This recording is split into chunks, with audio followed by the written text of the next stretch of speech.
Selamat datang. Di depan saya ada OnePlus 13R dan hari ini saya akan menunjukkan kepada Anda bagaimana cara melalui proses pengaturan ponsel ini. Dan ketika Anda menyalakannya untuk pertama kali, Anda akan disambut dengan layar halo di mana Anda bisa mengklik panah dan kemudian memilih bahasa yang diinginkan dari daftar. Sekarang, untuk saya sudah terpilih bahasa yang benar, jadi saya akan langsung ke halaman berikutnya, tapi Anda bisa memilih bahasa lain dari daftar itu. Dan lanjut ke halaman berikutnya, sekarang kita bisa memilih wilayah. Menurut saya, pilihan wilayah ini tidak terlalu berpengaruh, karena saya belum pernah melihat ada efek apapun pada perangkat.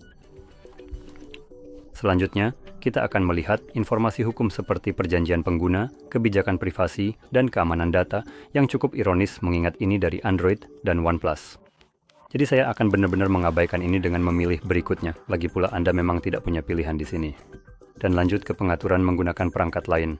Ini adalah opsi yang bisa Anda gunakan jika Anda memiliki ponsel lama, bisa Android atau iPhone, dan ini memungkinkan Anda memindahkan data dari perangkat lama ke perangkat ini dengan cara yang sederhana menggunakan opsi-opsi ini. Saya akan mengatur ini sebagai perangkat baru, jadi saya akan memilih lewati. Selanjutnya kita masuk ke halaman koneksi Wi-Fi dan sekarang Anda bisa terhubung ke Wi-Fi Anda. Anda juga bisa memindai kode QR untuk jaringan Anda. Jadi jika Anda memiliki perangkat lain yang sudah terhubung ke Wi-Fi, Anda bisa klik pada jaringan tersebut, lalu pilih untuk menampilkan kode QR, kemudian klik di sini dan arahkan kamera ke kode QR itu, dan Anda akan otomatis terhubung tanpa perlu memasukkan kata sandi apapun. Ini adalah opsi yang sangat praktis. Atau sebagai alternatif Anda juga bisa melewati koneksi ke Wi-Fi sama sekali. Selanjutnya kita masuk ke metode membuka kunci. Kita punya kata sandi yang terdiri dari PIN, pola atau kata sandi, sidik jari, dan pengenalan wajah. Sekarang dua opsi lainnya yang merupakan opsi sekunder adalah biometrik. Untuk biometrik apapun, Anda tetap harus memilih PIN, pola, atau kata sandi karena biometrik tidak 100% dapat diandalkan. Pada saat kedua metode tersebut gagal, Anda masih memiliki PIN, pola, atau kata sandi yang dapat dengan mudah membuka kunci perangkat Anda.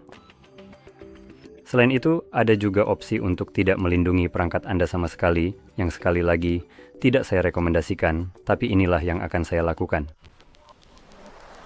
Selanjutnya, kita punya beberapa layanan Google seperti pemindaian lokasi dan pengiriman data pengguna serta diagnostik. Anda bisa mematikan semua itu, tapi ini Google. Mereka akan tetap mengumpulkan data mereka dengan atau tanpa izin Anda, jujur saja. Jadi saya akan mengabaikannya saja karena memang tidak ada bedanya dan kita juga tidak bisa membuktikannya. Jadi lanjut, kita punya layanan yang direkomendasikan. Yang satu ini dari OnePlus seperti Global Search, cara memperbarui aplikasi sistem Quick Connect. Quick Connect adalah salah satu fitur yang muncul ketika ada perangkat Bluetooth di layar Anda. Nah, ini bisa jadi mengganggu ketika Anda menghubungkan perangkat Anda, lalu tiba-tiba perangkat lain muncul secara acak, misalnya di transportasi umum. Nah, jadi Anda mungkin ingin mematikan fitur itu. Layanan layanan jaringan yang sadar konteks, layanan intelijen yang ditingkatkan. Jadi ada banyak istilah yang membingungkan di sini. Anda bisa membaca sendiri apa saja itu. Saya pribadi tidak terlalu peduli dengan semua ini. Saya akan abaikan ini untuk sekarang dan langsung ke halaman berikutnya yang memberikan kita gaya navigasi lain. Kita punya tombol dan gestur, pilih saja yang Anda inginkan. Bagi saya gestur sudah terpilih, jadi memang itu yang ingin saya gunakan. Ayo lanjut dan selesai. Ini adalah layar utama kita. Jadi jika Anda merasa video ini bermanfaat, jangan lupa tekan like, subscribe, dan terima kasih sudah menonton.